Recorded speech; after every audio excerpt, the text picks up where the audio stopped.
प्रधानमंत्री मोदी पिछले दिनों नेपाल दौरे पर रहे। उन्होंने नेपाल यात्रा की शुरुआत मिथिला की सांस्कृतिक राजधानी जनकपुर धाम से की। यह दौरा केवल 2 दिनों का था। इस दौरान उन्होंने जानकी मंदिर में पूजा अर्चना की और उसके बाद ही वे सार्वजनिक कार्यक्रमों में दिखाई दिए।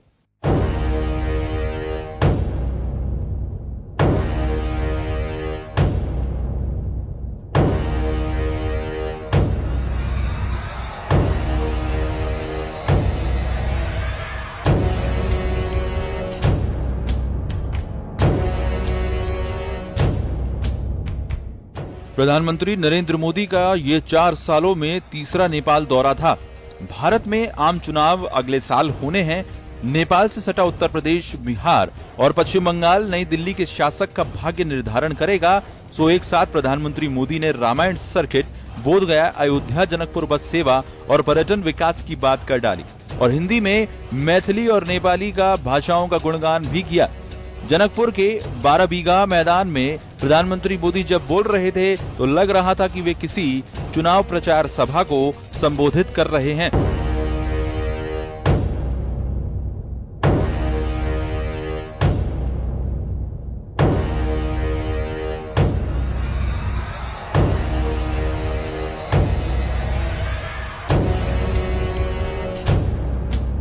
पिछली बार उन्होंने नेपाल के सांसदों को हिट यानी हाईवेज, आईवेज और ट्रांसवेज के नारे के साथ संबोधित किया था। इस बार जन समुदाय के हाथ में 5T का नारा दिया।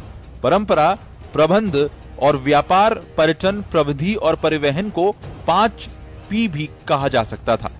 नेपाल भारत संबंध के विवादग्रस्त कूटनीतिक और आर्थिक मुद्दे ज्यों के तो बने हुए हैं। अपने सार्वजनिक संबोधनों में प्रधानमंत्री मोदी मधेश शब्द उच्चारण करने से कन्नी काटते रहे। 2015 में संविधान संशोधन के लिए 50 से ज्यादा मधेशियों ने जान दी थी। उनकी कुर्बानी का जिक्र तक नहीं हुआ।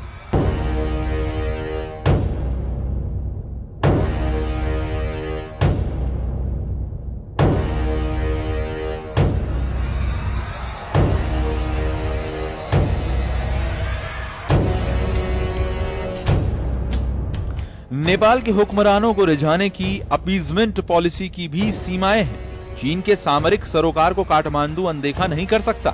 शीत युद्ध के समय से ही नेपाल अमेरिका के साथ साथ अन्य पश्चिमी देशों की कूटनीतिक का खेल मैदान रहा है। प्रधानमंत्री मोदी के चाहने भर से काठमांडू का भारत के प्रति रवैया रातों रात बदल नहीं सकता है।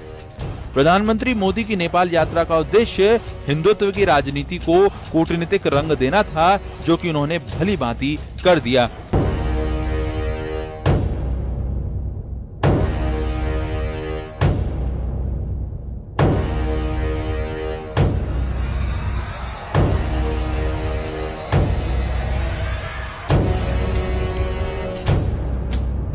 प्रधानमंत्री मोदी की अपीजमेंट की कूटनीति की उपलब्धि तो तब देखी जाएगी जब नेपाल के प्रधानमंत्री खड़ग प्रसाद शर्मा ओली अपने प्रस्तावित बीजिंग यात्रा पर कुछ दिनों बाद निकलेंगे। प्रधानमंत्री मोदी के मुकाबले प्रधानमंत्री ओली की कूटनीतिक ऑप्टिक्स से चकाचौंध करने की क्षमता अगर 21 ना हो तो 19 भी नहीं है। ब्यूरो रिपोर्ट, जन टीवी न्यूज।